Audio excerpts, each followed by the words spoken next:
এয়া আকাশবাণী গুৱাহাটী সন্ধিয়াৰ আঞ্চলিক বাতৰি পঢ়িছো অৰুণিমা গোস্বামীয়ে আৰু মোৰ সৈতে আছে প্ৰজন্ম চহৰীয়া।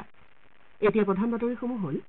পশ্চিমবংগত সংঘটিত ৰেল দুৰ্ঘটনাত মৃতকৰ সংখ্যা 9লৈ বৃদ্ধি, ৰেলমন্ত্ৰী অশ্বিনী বৈষ্ণৱৰ দুৰ্ঘটনাস্থলী পৰিদৰ্শন, দুৰ্ঘটনাত হতাহতলৈ প্ৰধানমন্ত্ৰী ভাৰতীয় ৰেলৱে এককালীন সাহায্য ঘোষণা, ৰেল দুৰ্ঘটনাত অসমৰ কোনো লোক হতাহত হোৱাৰ তথ্য লাভ কৰা নাই বুলি মুখ্যমন্ত্ৰী হিমন্ত বিশ্ব শৰ্মাৰ প্ৰকাশ,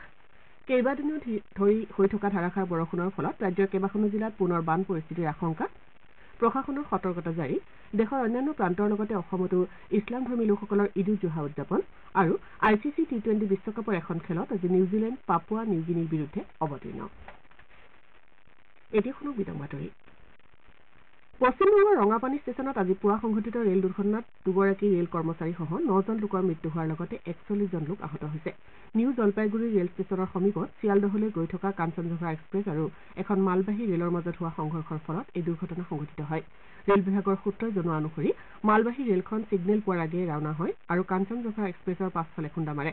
দুৰ্ঘটনা সংঘটিত হোৱাৰ লগে লগে ৰাষ্ট্ৰীয় দুৰ্যোগ ব্যৱস্থাপনা বিভাগৰ দলে যাত্ৰীসকলক উদ্ধাৰ কৰে। যাত্ৰীসকলক খাদ্য আৰু পানী যোগান ধৰি থকা হৈছে। দুৰ্ঘটনাটোত ৰেলখনৰ ক্ষতিগ্ৰস্ত নোহোৱা ডবাসমূহ মালদালৈ ৰাওনা হৈছে। জলপাইগুৰি অভিমুখী ৰেলপথো মুকলি কৰা হৈছে বুলি ৰেলৱেৰ সূত্ৰই প্ৰকাশ কৰিছে।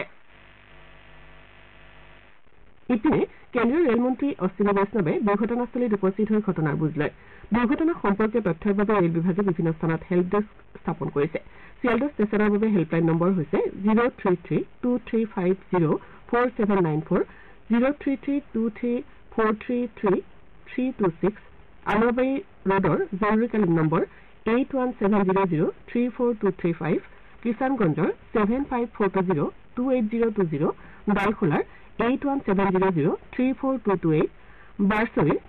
75418-06358, চামচি জৰুৰীকালীন নম্বৰ হৈছে 03513265690। ৰাষ্ট্ৰপতি শ্ৰীমতী দ্ৰৌপদী মুৰ্মু, উপ ৰাষ্ট্ৰপতি জগদীপ ধনখৰ আৰু প্ৰধানমন্ত্ৰী নৰেন্দ্ৰ মোদীয়ে পশ্চিমবংগত সংঘটিত ৰেল দুৰ্ঘটনাত গভীৰ শোক প্ৰকাশ কৰে। প্ৰধানমন্ত্ৰী মোদীয়ে এই দুৰ্ঘটনাত 13জনক হেৰুওৱা প্ৰতিটো পৰিয়াললৈ সমবেদনা জ্ঞাপন কৰাৰ লগতে আহতসকলৰ আশু আৰোগ্য কামনা কৰে। প্ৰধানমন্ত্ৰী মোদীয়ে পৰিস্থিতিৰ বুজ লোৱাৰ উদ্দেশ্যে বিষয়াসকলৰ সৈতে মত বিনিময় কৰে। শ্ৰীমোদীয়ে প্ৰধানমন্ত্ৰীৰ ৰাষ্ট্ৰীয় সাহায্য পুঁজিৰ পৰা প্ৰতিগৰাকী নিহতৰ নিকটাত্মীয়লৈ 2 লাখ টকাকৈ আৰু আহতসকললৈ 50,000 টকাকৈ এককালীন সাহায্যৰ বিষয়ে ঘোষণা কৰিছে। ইপিনে ভাৰতীয় ৰেলৱে দুৰ্ঘটনাত নিহতৰ নিকটাত্মীয়লৈ 10 লাখ, গুৰুতৰভাৱে আঘাতপ্ৰাপ্তসকললৈ 2.5 লাখকৈ আৰু সামান্যভাৱে আহত লোকসকলক 50,000 টকাৰ সাহায্য প্ৰদান কৰা হ'ব বুলি কেন্দ্ৰীয় মন্ত্ৰী অশ্বিনী বৈষ্ণৱে ঘোষণা কৰিছে। ৰেল দুৰ্ঘটনাৰ পৰিপ্ৰেক্ষিতত কাটিহাৰ নিউ জলপাইগুৰি খণ্ডৰ ৰেল যাত্ৰা প্ৰভাৱিত হৈছে। ডিব্ৰুগড় নতুন দিল্লী ৰাজধানী এক্সপ্ৰেছ, হাওৰা নিউ জলপাইগুৰি বন্দে ভাৰত এক্সপ্ৰেছকে ধৰি 24খন ৰেলৰ যাত্ৰাপথ সলনি কৰি নিউ জলপাইগুৰি, শিলিগুৰি, বাগডগৰা, আমৰাবাৰী ৰেল শাখাৰ পথেৰে যাতায়াতৰ ব্যৱস্থা কৰা হৈছে। পশ্চিমবংগৰ নিউ জলপাইগুৰিত সংঘটিত ৰেল দুৰ্ঘটনাত অসমৰ কোনো লোক হতাহতৰ তথ্য এই পৰ্যন্ত লাভ কৰা নাই বুলি মুখ্যমন্ত্ৰী ডঃ হিমন্ত বিশ্ব শৰ্মাই প্ৰকাশ কৰিছে। ত্ৰিপুৰাৰ পৰা অসমৰ মাজেৰে যোৱাৰ বাবে ৰেলখনত অসমৰ যাত্ৰী থাকিব পাৰে বুলি মুখ্যমন্ত্ৰীগৰাকীয়ে কয়। তেওঁ কয় যে এই দুৰ্ঘটনা সন্দৰ্ভত কেন্দ্ৰীয় ৰেলমন্ত্ৰী অশ্বিনী বৈষ্ণৱৰ সৈতে কথা পতাৰ লগতে ৰাজ্যৰ মুখ্য সচিবগৰাকীয়ে ৰেল বিভাগৰ সৈতে যোগাযোগ অব্যাহত ৰাখিছে। ৰাজ্যৰ কোনো লোক দুৰ্ঘটনাটোত আহত হলে শীঘ্ৰে চিকিৎসাৰ ব্যৱস্থা কৰা হ'ব বুলি মুখ্যমন্ত্ৰীগৰাকীয়ে আশ্বাস দিয়ে। ৰাজ্যৰ বিভিন্ন প্ৰান্তত পুনৰ বানৰ আশংকাই দেখা দিছে। কালিৰে পৰা ৰাজ্যৰ বিভিন্ন প্ৰান্তত হৈ থকা নেৰানেপেৰা বৰষুণৰ ফলত পুনৰ ভালেমান অঞ্চল বাঢ়নি পানীয়ে বুৰাই পেলাইছে। নগাঁও জিলাৰ কামপুৰত কপিলী নৈৰ জলপৃষ্ঠ বৃদ্ধি পাইছে। বৰষুণ অব্যাহত থাকিলে কামপুৰ এলেকা পুনৰ বানৰ কবলত পৰাৰ আশংকাই দেখা দিছে। নগাঁও জিলা প্ৰশাসনে অঞ্চলটোৰ নৈপৰীয়া ৰাইজক সজাগ হৈ থাকিবলৈ সতৰ্কতা জাৰি কৰিছে। ইপিনে কপিলী নৈৰ বানে হোজাই জিলাৰ কেইবাখনো গাঁও বুৰাই পেলাইছে। জিলাখনৰ থেপলাগুৰি, জাঠিহুৰা, হাতীমৰা, নৰভঙাকে ধৰি কেইবাখনো গাঁও বানে বুৰাই পেলাইছে। মঙলদৈৰ বাহজানীত নোৱা নৈৰ পূব দিশৰ মথাউৰি ছিগি যোৱাৰ ফলত কমেও 10খন গাঁও প্লাবিত হৈছে। পূব বাহজানী, পশ্চিম বাহজানী, দলৈচুবা, কমাৰপাৰাকে ধৰি গাঁওখনৰ খেতিপথাৰ বানত বুৰ যোৱাৰ লগতে বাসগৃহত পানী সোমোৱাৰ ফলত জনসাধাৰণ সমস্যাৰ সন্মুখীন হৈছে। ইপিনে গুৱাহাটীৰ আঞ্চলিক বতৰ বিজ্ঞান কেন্দ্ৰই অহা 20 জুনলৈ ৰাজ্যখনত বিজুলী ঢেৰেকনিৰে ধাৰাসাৰ বৰষুণৰ আশংকা কৰি ৰেড এলাৰ্ট জাৰি কৰিছে। বতৰ বিজ্ঞান কেন্দ্ৰই প্ৰকাশ কৰা অনুসৰি চিৰাং, বাক্সা, বৰপেটা, বঙাইগাঁও আৰু তামুলপুৰত মাজুলীয়াৰ পৰা ধাৰাসাৰ বৰষুণ হোৱাৰ আশংকা আছে। বতৰ বিজ্ঞান কেন্দ্ৰই লগতে দক্ষিণ শালমৰা, গোৱালপাৰা, বজালী, নলবাৰী আৰু কাৰ্বি আংলং জিলাতো ধাৰাসাৰ বৰষুণ হ'ব বুলি আগলি বতৰা দিছে। বিশেষকৈ পশ্চিম কাৰ্বি আংলং, শিৱসাগৰ, চৰাইদেউ আৰু তিনিচুকীয়াত বৰষুণৰ ফলত বান পৰিস্থিতিৰ আশংকা প্ৰকাশ কৰা হৈছে। আন্তঃৰাষ্ট্ৰীয় যোগ দিৱস উদযাপনৰ বাবে ৰাজ্যজুৰি ব্যাপক প্ৰস্তুতি অব্যাহত আছে। বিভিন্ন জিলা প্ৰশাসনে যোগ দিৱস উদযাপনৰ সৈতে সংগতি ৰাখি বিভিন্ন কাৰ্যসূচী গ্ৰহণ কৰিছে। এইবাৰৰ যোগ দিৱসৰ বিষয় হৈছে নিজৰ লগতে সমাজৰ বাবে যোগ। ব্যক্তিৰ শাৰীৰিক মানসিক সুস্থতা আৰু আধ্যাত্মিক বিকাশৰ লক্ষ্যৰে উদযাপন কৰা যোগ দিৱসৰ সৈতে সংগতি ৰাখি যোগ অনুশীলনৰ শিবিৰ মুকলি কৰাৰ লগতে বিভিন্ন স্থানত যোগৰ প্ৰতিযোগিতাৰো আয়োজন কৰা হয় পৰিৱৰ্তিত জীৱনশৈলী মানসিক চাপ দূৰীকৰণ আৰু শৰীৰটো সুস্থ কৰি ৰখাৰ ক্ষেত্ৰত যোগৰ ভূমিকা অপৰিসীম যোগাভ্যাসৰ গুৰুত্ব সন্দৰ্ভত যোগ বিশেষজ্ঞ ডাঃ ধীৰেন ডেকাই এইদৰে কয় যোগ হ'ল প্ৰাচীন ভাৰতীয় পৰম্পৰা আৰু সংস্কৃতিৰ এক অমূল্য অৱদান যোগ অভ্যাসৰ দ্বাৰা শৰীৰ আৰু মন চিন্তা আৰু কৰ্ম আত্মসংযম আৰু প্ৰাতি লগতে মানুহ আৰু প্ৰকৃতিৰ মাজত সমন্বয় বজাই ৰখাত সহায় কৰে আৰু যিয়ে একো স্বাস্থ্য প্ৰাপ্তিত সহায় কৰে যোগ অভ্যাস মাথো শৰীৰ চৰ্চাই নহয় ই নিজৰ লগতে বিশ্ব আৰু প্ৰকৃতিৰ লগত বিলীন হোৱাৰ এক পৰিক্ৰমা যোগৰ দ্বাৰা আমাৰ জীৱনশৈলীৰ পৰিৱৰ্তন আনি আমাৰ অন্তৰ আত্মাক জাগ্ৰত কৰাৰ লগতে প্ৰকৃতিগতভাৱে শৰীৰত হোৱা পৰিৱৰ্তন সহনশীলতা গঢ়ি তোলে সেয়েহে আহক আমি সকলোৱে মিলি যোগ অভ্যাস কৰোঁ আৰু সুস্বাস্থ্য অটুট ৰাখোঁ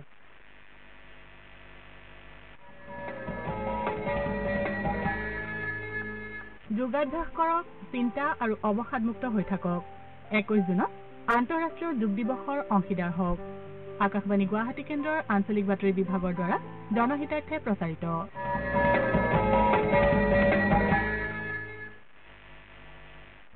কেন্দ্ৰীয় গৃহমন্ত্ৰী অমিত শ্বাহে আজি নতুন দিল্লীত মণিপুৰৰ নিৰাপত্তা পৰিস্থিতি পৰ্যালোচনাৰ উদ্দেশ্যে এখন উচ্চ পৰ্যায়ৰ বৈঠকত অধ্যক্ষতা কৰে এই বৈঠকত কেন্দ্ৰীয় গৃহ সচিব অজয় ভাল্লা চোৰাংচোৱা সংস্থাৰ মুৰব্বী তপন ডেকা সেনাবাহিনীৰ মুৰব্বী মনোজ পাণ্ডে সেনাবাহিনীৰ তদৰ্থ মুৰব্বী উপেন্দ্ৰ দ্বিবেদী আৰু মণিপুৰৰ আৰক্ষী সঞ্চালক প্ৰধান ৰাজীৱ সিঙৰ উপৰি কেন্দ্ৰীয় আৰু ৰাজ্য চৰকাৰৰ অন্যান্য উচ্চপদস্থ বিষয়া সেনাবাহিনী আৰু আন নিৰাপত্তা সংস্থাসমূহৰ বিষয়াসকলে বৈঠকত অংশগ্ৰহণ কৰে অনাগত পঞ্চায়ত নিৰ্বাচন ইভিএমৰ সলনি বেলট পেপাৰত অনুষ্ঠিত হ'ব বুলি মুখ্যমন্ত্ৰী হিমন্ত বিশ্ব শৰ্মাই প্ৰকাশ কৰিছে 4 বা 5খন জিলাত পাইলট পৰ্যায়ত ইভিএম ব্যৱহাৰ কৰা হ'ব বুলি তেওঁ কয় এবাৰৰ পঞ্চায়ত নিৰ্বাচন সম্পূৰ্ণ অৰাজনৈতিক হ'ব বুলিও তেওঁ উল্লেখ কৰে আঞ্চলিক জিলা পৰিষদৰ নিৰ্বাচন প্ৰতীক চিহ্নত অনুষ্ঠিত হোৱাৰ বিপৰীতে পঞ্চায়তৰ সভাপতি আৰু সদস্য প্ৰতীক অবিহনে নিৰ্বাচনত অৱতীৰ্ণ হ'ব ইয়াৰ লগতে তেওঁ পুৰণি সমষ্টিৰ ভিত্তিত ৰাজ্যত উপ নিৰ্বাচন অনুষ্ঠিত নহবও পাৰে বুলি মত প্ৰকাশ কৰে মুখ্যমন্ত্ৰীগৰাকীয়ে আজি গুৱাহাটী চিকিৎসা মহাবিদ্যালয় হাস্পতালত নিৰ্মাণ হৈ থকা মহিলা আৰু শিশুৰ হাস্পতাল পৰিদৰ্শন কৰি এই সন্দৰ্ভত তথ্য প্ৰকাশ কৰে 375 কোটি টকা ব্যয় সাপেক্ষে এই 8মহলীয়া চিকিৎসালয়খন নিৰ্মাণ কৰা হৈছে কেৱল শিশু আৰু মাতৃৰ চিকিৎসাৰ বাবে নিৰ্মাণ কৰা হাস্পতালখনত 1000খন বিছনা থাকিব 2021 চনৰ পৰা ৰাজ্যত ৰূপায়ণ হৈ থকা প্ৰকল্পৰ কামসমূহ 2025 চনৰ ভিতৰত সম্পূৰ্ণ কৰা হ'ব বুলি তেওঁ প্ৰকাশ কৰে আনহাতে বৰ্তমান অসমত 35,000 কোটি টকাৰ কাম চলি আছে বুলিও মুখ্যমন্ত্ৰীগৰাকীয়ে জানিবলৈ দিয়ে শ্ৰোতাসকলে সন্ধিয়াৰ আঞ্চলিক বাতৰি শুনিছে আকাশবাণী গুৱাহাটী কেন্দ্ৰৰ পৰা পৰৱৰ্তী বাতৰি শুনক প্ৰজন্ম চহৰীয়াৰ পৰা দেশৰ আন প্ৰান্তৰ লগতে অসমতো ইছলামধৰ্মী লোকসকলে আজি ধৰ্মীয় ৰীতি নীতিৰে ঈদ উদ জোহা পালন কৰিছে ঈদ উপলক্ষে মছজিদ আৰু ঈদগাহসমূহ সজাই পৰাই তোলা হৈছে ৰাষ্ট্ৰপতি শ্ৰীমতী দ্ৰৌপদী মুৰ্মু আৰু উপৰাষ্ট্ৰপতি জগদীপ ধনখৰে দেশবাসীক ঈদৰ শুভেচ্ছা জ্ঞাপন কৰিছে এটা বাৰ্তাত ঈদ উদ জোহাক ত্যাগৰ প্ৰতীক হিচাপে বৰ্ণনা কৰি ৰাষ্ট্ৰপতিগৰাকীয়ে কয় যে এই উৎসৱে প্ৰেম ভাতৃত্ববোধ আৰু সামাজিক সম্প্ৰীতিৰ বাৰ্তা বহন কৰে উপৰাষ্ট্ৰপতি জগদীপ ধনখৰে এই উৎসৱত ৰাইজক একতা দয়া আৰু সংহতিৰ মূল্যবোধ সন্দৰ্ভত চিন্তা কৰিবলৈ আহ্বান জনায় ৰাজ্যপাল গুলাব চান্দ কাটাৰিয়ায়েও ঈদ উদ জোহা উপলক্ষে ইছলামধৰ্মী লোকসকলক শুভেচ্ছা জ্ঞাপন কৰি ত্যাগৰ এই উৎসৱে জনসাধাৰণৰ মাজত পাৰস্পৰিক সহানুভূতি সদিচ্ছা আৰু কৃতজ্ঞতাৰ মনোভাৱ শক্তিশালী কৰি তুলিব বুলি প্ৰকাশ কৰে মুখ্যমন্ত্ৰী ডক্টৰ হিমন্ত বিশ্ব শৰ্মায়ো ঈদ উপলক্ষে ইছলামধৰ্মী লোকসকলক শুভেচ্ছা জনাইছে ৰাজ্যৰ আন ঠাইৰ লগতে গুৱাহাটীতো ঈদৰ উৎসাহ পৰিলক্ষিত হৈছে জালুকবাৰী মাছখোৱা আমবাৰী হাতীগাঁও আদিকে ধৰি কেইবাটাও স্থানত ঈদৰ নামাজ সম্পন্ন হয় প্ৰতিকূল বতৰৰ বাবে ঈদৰ নামাজ পঢ়াত পলম হোৱাৰ লগতে ঈদগাহৰ পৰিৱৰ্তে মছজিদসমূহত নামাজ অনুষ্ঠিত হৈছে বৰপেটা জিলাৰ বিভিন্ন প্ৰান্ততো ঈদ উদ জোহা উদযাপন কৰা হৈছে বৰষুণৰ বাবে জিলাখনৰ ঈদগাহ ময়দানসমূহত সীমিত সংখ্যক লোকৰ উপস্থিতিত সমূহীয়া নামাজ অনুষ্ঠিত হয় ঈদ উপলক্ষে শিৱসাগৰৰ বিভিন্ন প্ৰান্তত ইছলামধৰ্মী লোকসকলে সমূহীয়া নামাজত অংশ লৈ শান্তি সম্প্ৰীতি কামনা কৰে শিৱসাগৰৰ দৰবাৰ ফিল্ড ঈদগাহ ময়দান ৰংঘ চাৰিআলি ঈদগাহ ময়দানৰ লগতে জেঙনিকটীয়া চাৰিআলি ষ্টেচন চাৰিআলিকে ধৰি বিভিন্ন মছজিদসমূহত নামাজ অনুষ্ঠিত হয় কৰিমগঞ্জ গোৱালপাৰা ধুবুৰী দক্ষিণ হালমৰা মানকাছৰ নলবাৰীতো ঈদৰ উৎসাহ পৰিলক্ষিত হৈছে প্ৰধানমন্ত্ৰী নৰেন্দ্ৰ মোদীয়ে কাইলৈ পিএম কিষাণ আঁচনিৰ 17 সংখ্যক কিস্তিৰ ধন দেশৰ প্ৰায় 10 কোটি কৃষকক আনুষ্ঠানিকভাৱে প্ৰদান কৰিব সেই উপলক্ষে উত্তৰ প্ৰদেশৰ বাৰাণসীত পিএম কিষাণ সন্মিলন অনুষ্ঠিত হ'ব সন্মিলনখনৰ সৈতে সংগতি ৰাখি লাইভ ৱেবকাষ্টৰ জৰিয়তে দেশৰ কেইবাটাও নিৰ্বাচিত স্থানৰ বিশেষ অনুষ্ঠানৰ আয়োজন কৰা হৈছে দেশৰ আন প্ৰান্তৰ লগতে যোৰহাট জিলাৰ টিয়কৰ কলিয়াপানীৰ জিলা কৃষি বিজ্ঞান কেন্দ্ৰতো পিএম কিষাণ সন্মিলনৰ লাইভ ৱেবকাষ্টৰ ব্যৱস্থা কৰা হৈছে কেন্দ্ৰীয় চৰকাৰৰ অসামৰিক বিমান পৰিবহণ মন্ত্ৰালয় আৰু সহযোগিতা মন্ত্ৰালয়ৰ ৰাজ্যিক মন্ত্ৰী মুৰলীধৰ মোহনে অংশগ্ৰহণ কৰিব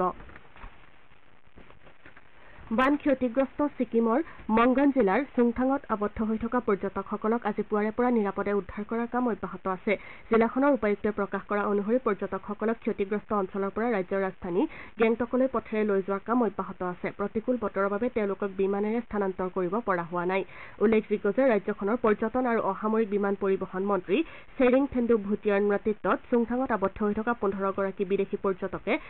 কমেও 2000 গৰাকী পৰ্যটক বিমান আৰু পথেৰে স্থানান্তৰ কৰাৰ প্ৰচেষ্টা দুদিন ধৰি অব্যাহত আছে বতৰ অনুকূল হৈ উঠিলে কাইলৈ হেলিকপ্টাৰযোগে পৰ্যটকসকলক স্থানান্তৰৰ বাবে ব্যৱস্থা কৰা হৈছে ইপিনে অধিক ক্ষতিগ্ৰস্ত মংগন জিলাত উদ্ধাৰ অভিযানৰ লগতে সাহায্য আৰু পুনৰ সংস্থাপন অভিযান চলি আছে ৰাজ্যখনত ধাৰাসাৰ বৰষুণ আৰু ভূমিস্খলনত 9 গৰাকী লোকৰ প্ৰাণহানি হৈছে তদুপৰি বৰষুণৰ ফলত বিভিন্ন স্থানত পথৰ যোগাযোগ ব্যাহত হৈছে ক্ষতিগ্ৰস্ত অঞ্চলসমূহত শীঘ্ৰেই পথৰ যোগাযোগ ব্যৱস্থা উন্নত কৰাৰ বাবে সীমান্ত পথ সংস্থাই প্ৰচেষ্টা অব্যাহত ৰাখিছে কাজিৰঙা ৰাষ্ট্ৰীয় উদ্যানৰ কহৰাত প্ৰস্তাৱিত প্ৰথমখন চৰকাৰী অৰ্কিড উদ্যানৰ নিৰ্মাণ কাৰ্য পুনৰ আৰম্ভ হৈছে কৃষিমন্ত্ৰী অতুল বৰাই প্ৰকাশ কৰা মতে প্ৰায় 20 বিঘা মাটিত নিৰ্মাণ কৰা এই উদ্যানখনত অসমৰ বনাঞ্চলসমূহত থকা অৰ্কিড সংৰক্ষণৰ ব্যৱস্থা গ্ৰহণ কৰা হ'ব উল্লেখযোগ্য যে 2020 চনৰ 16 জুলাইত তদানীন্তন মুখ্যমন্ত্ৰী সৰ্বানন্দ সোণোৱালে আনুষ্ঠানিকভাৱে উদ্যানখনৰ আধাৰশিলা স্থাপন কৰিছিল কৃষি আৰু উদ্যান শস্য বিভাগৰ উদ্যোগ নিৰ্মাণ হ'বলগীয়া এই উদ্যানখনৰ বাবে প্ৰায় 18 কোটি টকা ধাৰ্য কৰা হৈছে প্ৰাৰম্ভিক অৱস্থাত নিৰ্মাণকাৰী প্ৰতিষ্ঠানৰ বিসংগতিপূৰ্ণ কামৰ বাবে উদ্যানখনৰ নিৰ্মাণ কাৰ্য বন্ধ কৰি দিয়া হৈছে চলিত বৰ্ষত আন এটা প্ৰতিষ্ঠানক এই উদ্যানখনৰ নিৰ্মাণৰ দায়িত্ব প্ৰদান কৰা হৈছে অসম চৰকাৰৰ সাংস্কৃতিক পৰিক্ৰমা বিভাগৰ উদ্যোগত আৰু শোণিতপুৰ জিলা প্ৰশাসনৰ সহযোগত অহা 20 জুনত দৰং মহাবিদ্যালয়ৰ প্ৰেক্ষাগৃহত কেন্দ্ৰীয়ভাৱে চলিত বছৰৰ বিষ্ণুৰাভা দিৱস উদযাপন কৰা হ'ব মুখ্যমন্ত্ৰী ডঃ হিমন্ত বিশ্ব শৰ্মাই এই অনুষ্ঠানত অংশ লৈ বিশিষ্ট লোকশিল্পী ধৰ্মেশ্বৰ নাথ আৰু চিত্ৰশিল্পী দুৰ্লভ ভট্টাচাৰ্যক 2024 বৰ্ষৰ বিষ্ণুৰাভা বঁটাৰে সন্মানিত কৰিব তদুপৰি অসমৰ কলা সংস্কৃতি সমাজ আৰু সাহিত্য জগতলৈ অমূল্য অৱদান আগবঢ়াই অহা 9 গৰাকী স্বনামধন্য ব্যক্তিক এটা ৰাষ্ট্ৰীয় আৰু 8টা ৰাজ্যিক পৰ্যায়ৰ বঁটাৰে সন্মানিত কৰা হ'ব 2023 বৰ্ষৰ ৰাষ্ট্ৰীয় পৰ্যায়ৰ আজানপীৰ বঁটা প্ৰবীণ চলচ্চিত্ৰ নিৰ্মাতা আনোৱাৰ হুছেইনক প্ৰদান কৰা হ'ব আনহাতে 8টা ৰাজ্যিক পৰ্যায়ৰ বঁটা ক্ৰমে চলিত বছৰৰ গীতিকবি পাৰ্বতী প্ৰসাদ বৰুৱা বঁটা সংগীত শিল্পী শাশ্বতী ভট্টাচাৰ্যক অমল প্ৰভা দাস বঁটা শিক্ষয়িত্ৰী তথা শিল্পী বন্দনা দত্তক চন্দ্ৰপ্ৰভা শইকীয়ানী বঁটা বিশিষ্ট সমাজসেৱিকা ডঃ সুনীতা চাংকাকতিক আৰু মামণি ৰয়ছম গোস্বামী বঁটা বিশিষ্ট সাহিত্যিক ডঃ কৰবী ডেকা হাজৰিকাক প্ৰদান কৰা হ'ব একেদৰে চলিত বছৰৰ সৈয়দ আব্দুল মালিক বঁটা সাহিত্যিক জয়ন্ত মাধৱ বৰাক আহমদ আলী বাস্কাণ্ডি বঁটা তৰেণ চন্দ্ৰ বড়োক গণেশ গগৈ বঁটা বিশিষ্ট কবি আনিছুজ্জামানক আৰু বীৰ ৰাঘৱ মৰাণ বঁটা সাহিত্যিক সমাজসেৱী জীৱেশ্বৰ মহনক প্ৰদান কৰা হ'ব এই অনুষ্ঠানত সাংস্কৃতিক পৰিক্ৰমা মন্ত্ৰী বিমল বৰাৰ লগতে কেইবাগৰাকীও বিশিষ্ট ব্যক্তি উপস্থিত থাকিব ৰূপকোঁৱৰ জ্যোতিপ্ৰসাদ আগৰৱালাৰ 122 সংখ্যক উপজাতিন উপলক্ষে আজি ৰাজ্যৰ বিভিন্ন প্ৰান্তত ভালেমান কাৰ্যসূচী গ্ৰহণ কৰা হয় প্ৰথম অসমীয়া চলচ্চিত্ৰ জয়মতীৰ নিৰ্মাতা গীত নাট কবিতাকে ধৰি সাহিত্যৰ মেটমৰা সম্ভাৰেৰে সাহিত্যৰ ভঁৰাল চহকী কৰি যোৱা সুন্দৰৰ পূজাৰীগৰাকীৰ 1903 চনত ডিব্ৰুগড়ৰ তামোলবাৰী চাহ বাগিচাত জন্ম হৈছিল জন্মদিন উপলক্ষে আজি জয়মতী নিৰ্মাণস্থলী গহপুৰৰ ভোলাগুৰিত ৰূপকোঁৱৰক স্মৰণ কৰি গুণমুগ্ধসকলে শ্ৰদ্ধাঞ্জলি অনুষ্ঠানৰ আয়োজন কৰে প্ৰজাপিতা ব্ৰহ্মকুমাৰী ঈশ্বৰীয় বিশ্ববিদ্যালয়ৰ দেশৰ পূৰ্বোত্তৰ খণ্ডৰ মুখ্য প্ৰশাসিকা ৰাজযোগিনী ব্ৰহ্মকুমাৰী শিলা দিদিৰ আজি পুৱা আহমেদাবাদৰ এখন চিকিৎসালয়ত দেহাৱসান ঘটে মৃত্যুৰ সময়ত তেওঁৰ বয়স আছিল 75 বছৰ তেওঁ দেশৰ উত্তৰ পূৰ্বাঞ্চলৰ লগতে বাংলাদেশকো সামৰি কমেও 200টা ব্ৰহ্মকুমাৰী সেৱা কেন্দ্ৰৰ লগত জড়িত হৈ থকাৰ উপৰি সঞ্চালনাৰ দায়িত্বও নিৰ্বাহ কৰিছিল টি20 বিশ্বকাপ ক্ৰিকেট প্ৰতিযোগিতাৰ আজি গ্ৰুপ চিৰ এখন খেলত নিউজিলেণ্ডে পাপুৱা নিউগিনিৰ বিৰুদ্ধে খেলিব খেলখন ৱেষ্ট ইণ্ডিজৰ টাউবাৰ ব্ৰায়ান লাৰা ষ্টেডিয়ামত নিশা 8 বজাত অনুষ্ঠিত হ'ব বাতৰি শেষ কৰাৰ পূৰ্বে প্ৰধান বাতৰিসমূহ আকৌ এবাৰ পশ্চিমবংগত সংঘটিত ৰেল দুৰ্ঘটনাত মৃতকৰ সংখ্যা 9লৈ বৃদ্ধি ৰেল দুৰ্ঘটনাত অসমৰ কোনো লোক হতাহত হোৱাৰ তথ্য লাভ কৰা নাই বুলি মুখ্যমন্ত্ৰী ডঃ হিমন্ত বিশ্ব শৰ্মাৰ প্ৰকাশ কেইবাদিনো ধৰি হৈ থকা ধাৰাসাৰ বৰষুণৰ ফলত ৰাজ্যৰ কেইবাখনো জিলাত পুনৰ বান পৰিস্থিতিৰ আশংকা প্ৰশাসনৰ সতৰ্কতা জাৰি দেশৰ আন আন প্ৰান্তৰ লগতে অসমতো ইছলামধৰ্মী লোকসকলৰ ঈদ উদ জোহা উদযাপন আৰু ICC টি20 বিশ্বকাপৰ এখন খেলত আজি নিউজিলেণ্ড পাপুৱা নিউগিনিৰ বিৰুদ্ধে অৱতীৰ্ণ